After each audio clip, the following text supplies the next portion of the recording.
Good evening, and welcome back to another immersive journey. Tonight, you are living a confrontation. The biggest lie of your life was the phrase, "I'll do it later," wasn't it? "I'll do it when school finishes. I'll do it once I get a job. I'll do it after I get settled." And then, on a mundane weekend cleanup, you come face to face with it in a cold, dusty corner. That taped-up cardboard box holds more than just old belongings. Inside lies the old, passionate version of yourself. The one you postponed by saying later, the one you forgot, and the one you eventually gave up on. Now, we are going to open that box together.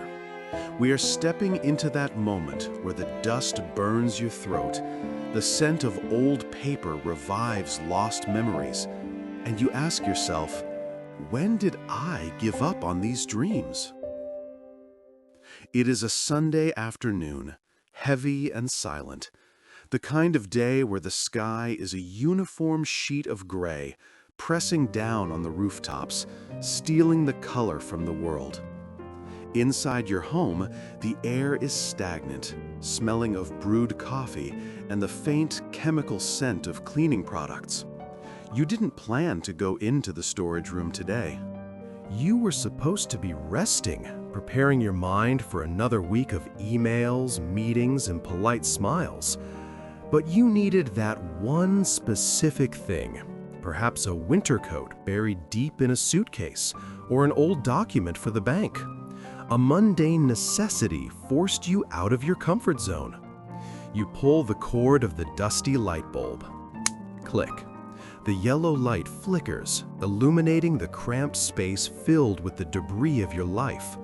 Plastic bins labeled kitchen, piles of old magazines you promised to read but never do, a broken chair you swear you'll fix. It is a graveyard of objects. You start shifting boxes, coughing as dust motes dance in the light. You feel annoyed. You just want to find what you need and go back to the couch, back to the safety of your screen. And then you see it. It is tucked away in the farthest corner, wedged between a vacuum cleaner box and a stack of old textbooks. A medium-sized cardboard box. It is unremarkable, taped shut with yellowing tape that has begun to peel at the edges. But unlike the plastic bins, this one doesn't have a neat printed label. It has writing on the side. Marker pen, black, bold, and slightly messy. Dreams and drafts. Do not open. Your hand freezes in midair. You recognize the handwriting. It is yours, but from a different lifetime. The loops of the letters are wider, more energetic, less constrained than the rigid, hurried scrawl you use now on office sticky notes. You stare at the box. For a moment, the silence of the storage room feels loud. You hear your own heartbeat in your ears. You haven't thought about this box in how long? 5 years? 10?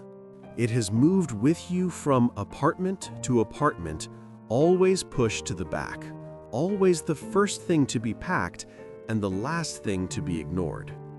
Reason tells you to leave it. Just find the coat, a voice in your head says.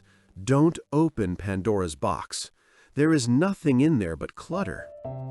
But your fingers possess a memory of their own. Before you can stop yourself, you reach out. You drag the box across the rough floor. It is heavier than you expect, dense, solid. You sit down on the dusty floor, your legs crossed, the box in front of you like an altar. The air suddenly feels charged, thick with the ghosts of who you used to be. You run your finger along the peeling tape. The cardboard feels cold and damp. Why did you write "Do not open"? Was it to protect what was inside from the world? Or was it to protect your future self, the serious, practical, successful you, from remembering what you sacrificed to get here? You take a deep breath, inhaling the scent of old paper and trapped time. You dig your fingernail under the tape. Rip! The sound is sharp, tearing through the quiet Sunday. The flaps of the box spring open. And just like that, the gray afternoon is gone. You are looking down into a kaleidoscope. You lift the box. It is awkward and heavy, not because of its physical weight, but because of the gravity of what lies inside. You carry it out of the suffocating storage room and into your living room, that pristine, curated space with its beige sofa, the geometric rug, and the minimalist art on the walls that you bought because it matched the curtains, not because it made you feel anything. You place the box on the coffee table. It looks like an intruder. A rough, dirty artifact from an excavation site dropped into a sterile laboratory. Dust motes drift from it, catching the Sunday afternoon light, settling on the polished glass surface. You don't wipe them away. You sit on the edge of the sofa, your knees touching the cardboard. You feel like an archaeologist about to break the seal on a tomb. You reach in and pull out the first item. It is a sketchbook, a black hardbound notebook with the corners worn down to the gray cardboard beneath. The elastic band that holds it shut has lost its snap, hanging loose like a tired muscle. You open it. The smell hits you instantly. That specific, intoxicating blend of graphite, old paper, and time. It is a scent that bypasses your logical brain and goes straight to your gut. You turn the pages. The first few are tentative, rough sketches of hands, eyes, a coffee cup. You remember sitting in that cheap cafe near the university, nursing a single latte for 3 hours because you couldn't afford a second one, just drawing the strangers who walked by. You remember the cold draft from the door. You remember the hunger, but mostly you remember the focus. The way the world disappeared when your pen touched the paper. You turn more pages. The drawings get better, more confident. There are landscapes of places you never visited but dreamed of going. There are character designs for stories you swore you would write. There are jagged, angry lines from nights when you felt misunderstood, and soft, flowing curves from days when you felt invincible. In the margins, there are notes, phone numbers of people whose faces you can no longer recall, grocery lists, bread, eggs, cheap wine. The sky looks like a bruised plum today, or don't forget why you started. You run your thumb over that last sentence. Don't forget why you started. You wince. You didn't just forget, you erased it. You put the sketchbook down gently, afraid it might crumble, and reach back into the box. Your hand closes around something cold and hard, a glass jar. You pull it out. It's an old jar of acrylic paint, the color of burnt sienna. You try to twist the lid, but it's sealed shut with dried paint. You shake it.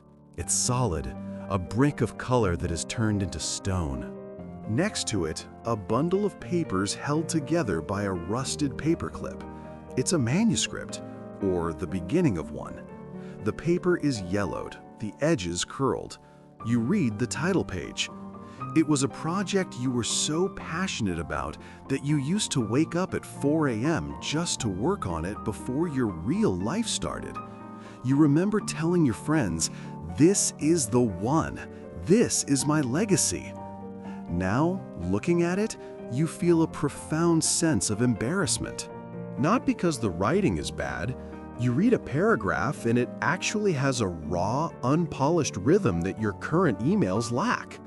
But because of the sheer naivety of it. That version of you believed that passion was enough. That version of you believed that if you just screamed loud enough, the world would listen. You dig deeper. A concert ticket stub from a band that broke up years ago. A dried rose, now just brown dust in a plastic bag. A mixtape CD with "Road Trip" written on it in Sharpie. Each item is a piece of a puzzle that forms a person you used to know intimately. A person who was messy, broke, and anxious, but who was also undeniably alive. You look up from the box and survey your apartment. It is quiet. It is clean. It is safe. You have the ergonomic chair. You have the retirement fund. You have the subscription to the wine club. You have succeeded in every metric that society gave you. But looking back at the chaotic jumble inside the cardboard box, you realize the terrible truth. The person who packed this box had less money, but they were richer than you. They had fire. They had color. They had a voice. You, on the other hand, have become a gray outline of a human being. You traded the fire for a thermostat. You traded the voice for a salary. A tear falls onto the dusty cover of the sketchbook. You wipe it away quickly, angry at yourself. You are not supposed to cry over old junk. You are an adult. You made choices, practical, necessary choices. But as you hold the solidified jar of paint, you can't help but wonder, if you could twist this lid open, if you could make it liquid again, would you even know what to paint? Or have you forgotten how to see the world in color? You push aside the dried paint and the sketchbook. You are looking for something specific now, though you don't know exactly what it is. You are looking for the reason. You are looking for the smoking gun that explains how a person so full of life became this. And then you find it. It is buried at the very bottom of the box, flattened under the weight of everything else. A small, blue daily planner. The year is stamped in gold foil on the cover, 2015. Your hands tremble slightly as you pick it up. This isn't just a calendar. It is the black box recorder of your crash. You open it. The pages are filled with your frantic, youthful handwriting. Deadlines, exam dates, party addresses, doodles of stars and eyes in the margins. It pulses with energy. But as you flip through the months, the tone changes. You stop at September 14th. There is no doodle here, just a single entry written in a neat, careful hand. The ink is different, black ballpoint, not the artistic felt tip you used on the other pages. Accepted the offer at the agency. It's not what I wanted, but the pay is good. It's just for a year. I'll save money, build a safety net, and then I'll quit and focus on my art full time. Just 1 year. You stare at the date, September 14th, 2015. Just 1 year, you whisper aloud. The words hang in the silent apartment like a curse. That was 10 years ago. The realization hits you like a physical blow to the chest. You didn't quit after a year. You didn't quit after 2. You got a promotion, then a raise, then a better title, then a mortgage. You remember that day clearly now. You remember sitting in your old, drafty bedroom, staring at the acceptance letter. You remember the fear, the terrifying, paralyzing fear of being broke, of being a failure, of being that person who never grew up. You remember your parents' relieved voices on the phone. This is a great opportunity. It's a real career. We are so proud of you. Their pride was the lock on your cage, and your fear was the key. You turn the pages of the planner forward. October, November, December. The entries become shorter. Too tired to draw tonight. Work ran late, missed the gig. Weekend wasted sleeping. We'll start again Monday. Monday never came. You look up from the book, your eyes scanning your living room again. Suddenly, the beige walls don't look clean, they look sterile. The expensive furniture doesn't look comfortable, it looks like a bribe. You realize with a sickening clarity that everything you own, this apartment, this car, these clothes, was paid for with the currency of your dreams. You sold that kid in the box. You sold their passion for an ergonomic office chair and a subscription to a streaming service. It wasn't a tragedy that stopped you. It wasn't a war or a sickness or a disaster. It was comfort. Comfort was the poison. It tasted so sweet, so safe. It whispered to you that it was okay to skip practice today. It whispered that taking risks was for fools. It wrapped you in a warm blanket of mediocrity and lulled you to sleep for a decade. A wave of anger rises in your throat, hot, bitter, and suffocating. You want to throw the planner across the room. You want to scream at the empty air. You want to go back to that September day and shake your younger self by the shoulders. Don't do it, you want to scream. Don't take the safe road. It's a trap. The safety net will turn into a spider web. But you can't go back. The ink is dry. The years are spent.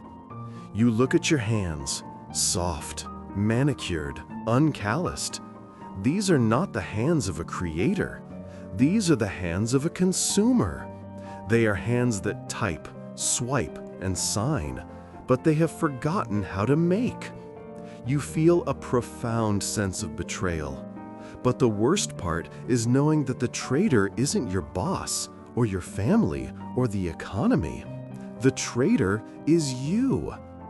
You look back into the box. The sketchbook seems to be looking back at you with an accusatory stare. The dried paint jar mocks you. Even the dust seems to judge you.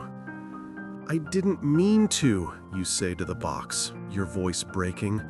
"I was just scared." But the box doesn't care about your excuses. It only holds the evidence of what you let die. You close the blue planner. The golden 2015 shines in the afternoon light. It looks like a tombstone. You feel heavy. Not the good kind of heavy that comes after a long day of satisfying work, but the crushing heaviness of regret. You sit there, paralyzed by the truth you just unearthed. You have spent 10 years climbing a ladder, only to realize today, in the silence of your living room, that it was leaning against the wrong wall. You lift your head from the damning pages of the planner and look around your apartment. Really look at it. For years, you have told yourself that this space is the definition of making it. It is the kind of home that appears in magazines about modern living. Open concept, neutral tones, floor-to-ceiling windows that offer a view of the city skyline, a view that costs more than your parents made in a year. But now, with the dusty box open in front of you, the apartment looks different. It doesn't look like a sanctuary. It looks like a waiting room. Everything is gray. The sofa is slate gray. The throw pillows are charcoal. The walls are misty harbor. Even your clothes hanging in the closet are a gradient of navy, black, and beige. It is a world designed to be inoffensive. A world designed to blend in. It is professional, it is mature, it is dead. You look down at the box. It is a riot of color. Spilled dried ink in vibrant violet. Sketches done in furious red ballpoint. A scarf you used to wear, woven with threads of turquoise and saffron, stained with coffee and life. Even the ticket stubs are bright yellow and pink. The contrast is physically painful. It's like looking at a black and white photograph next to a Technicolor film. You stand up and walk to the majestic window. You look at your reflection in the glass. You see a person who is well-groomed, wearing a high-quality sweater that fits perfectly. Your hair is neat, your skin is clear. You look like someone who pays their taxes on time and flosses every night. But there is nothing behind the eyes. The fire is out. The pilot light has been extinguished. You look back at the reflection of the room behind you. Every object has its place.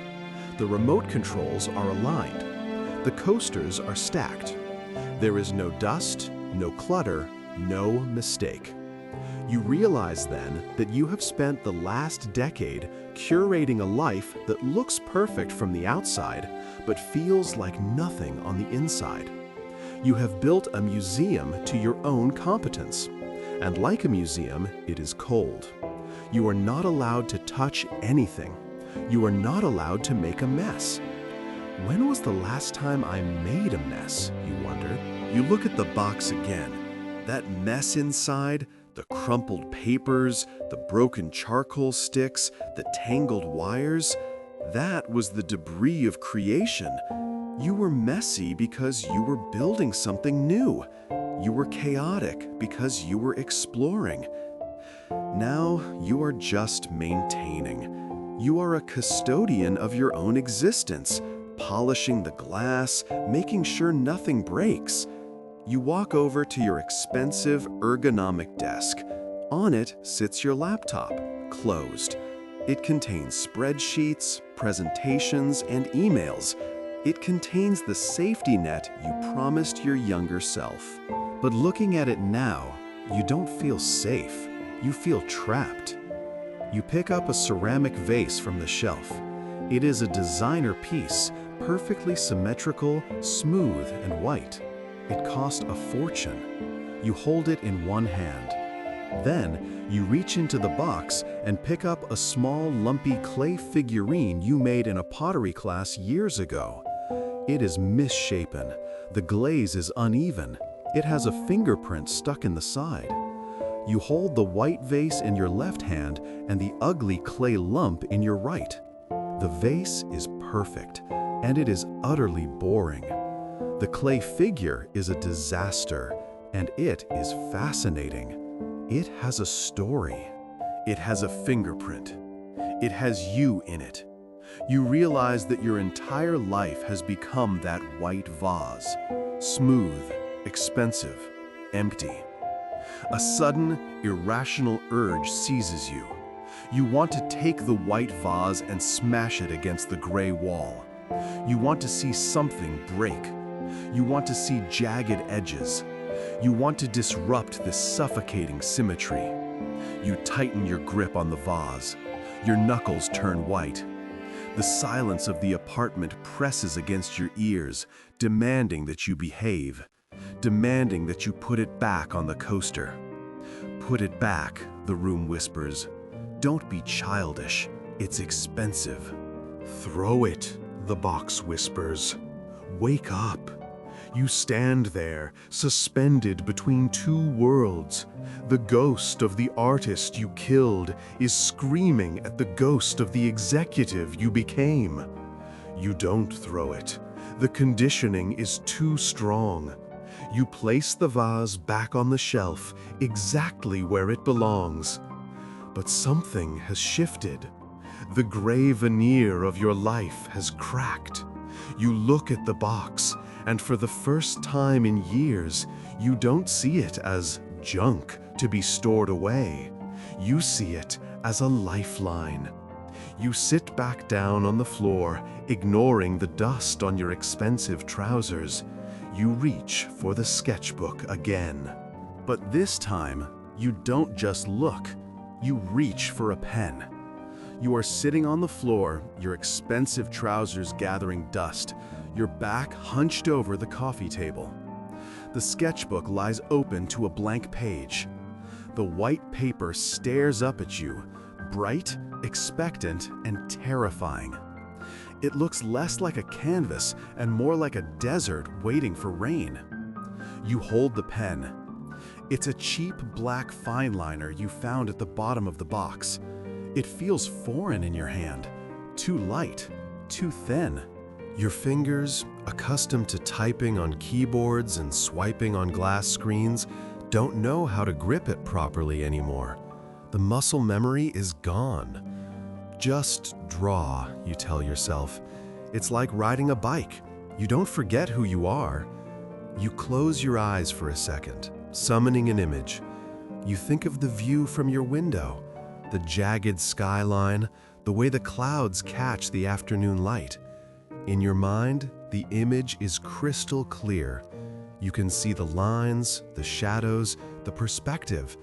Your brain is still an artist. It still knows how to deconstruct the world. You open your eyes. You put the pen to the paper. You make the first mark. It is a disaster. The line is shaky. It wobbles like the handwriting of a child or an old man.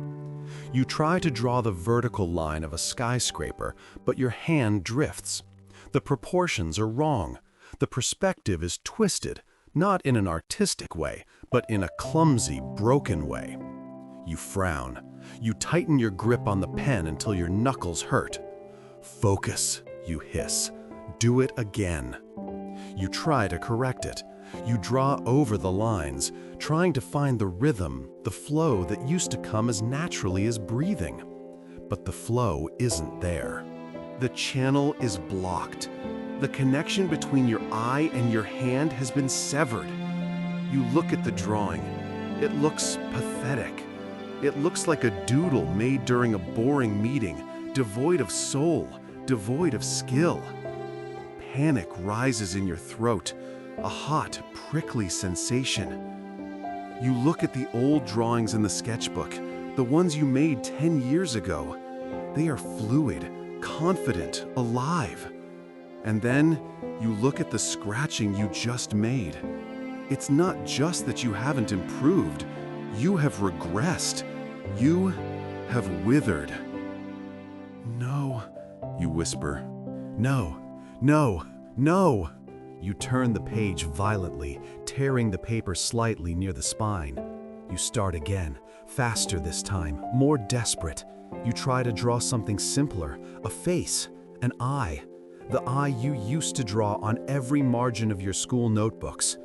You draw the curve of the lid, it's flat. You draw the iris, it's lopsided. You try to shade it, to give it depth, but your hand is heavy. The ink smears. It looks like a bruise, not a shadow. Frustration explodes in your chest. It is a physical pain, a tightness in your lungs. You feel betrayed by your own body. You kept the dream alive in your head for 10 years, thinking it was waiting for you, safe and sound. But you didn't feed it. And now you were looking at its corpse. Talent is not a diamond, it is a muscle, and yours has atrophied. You scribble over the bad drawing. You scratch it out with violent, angry strokes, tearing through the paper, carving into the page beneath. The sound of the pen scratching is ugly. Scritch, scritch, scritch. Why can't I do it? You shout at the empty room. Your voice cracks. You throw the pen. It hits the pristine white wall, leaving a tiny black dot, and clatters onto the hardwood floor. You stare at your hands. They are shaking. They feel useless. These hands can build spreadsheets. They can sign checks. They can steer a luxury car. But they cannot create. They have forgotten the language of creation. You feel a wave of shame so deep it makes you nauseous. You feel like a fraud. You aren't an artist in hiding working a corporate job. You are just a corporate drone with a box of old junk. The artist is dead. You starved them to death. You look at the mess on the coffee table, the open box, the old masterpieces, and the new, pathetic scribbles. It feels like a mockery. The box isn't a treasure chest anymore. It's a mirror showing you exactly what you have lost. You grab the sketchbook. You want to rip the pages out. You want to destroy the evidence of your failure. You want to burn the whole box so you never have to feel this inadequacy again. You raise the book, ready to hurl it across the room. But you stop. You catch sight of a small note written on the back cover of the sketchbook in faint pencil. A note from your past self. Bad art is better than no art. You freeze. Your arm slowly lowers. You look at the jagged, ugly, broken drawing you just made. It is terrible. It is embarrassing. But it is the first real thing you have done in 10 years. You drop the book back onto the table.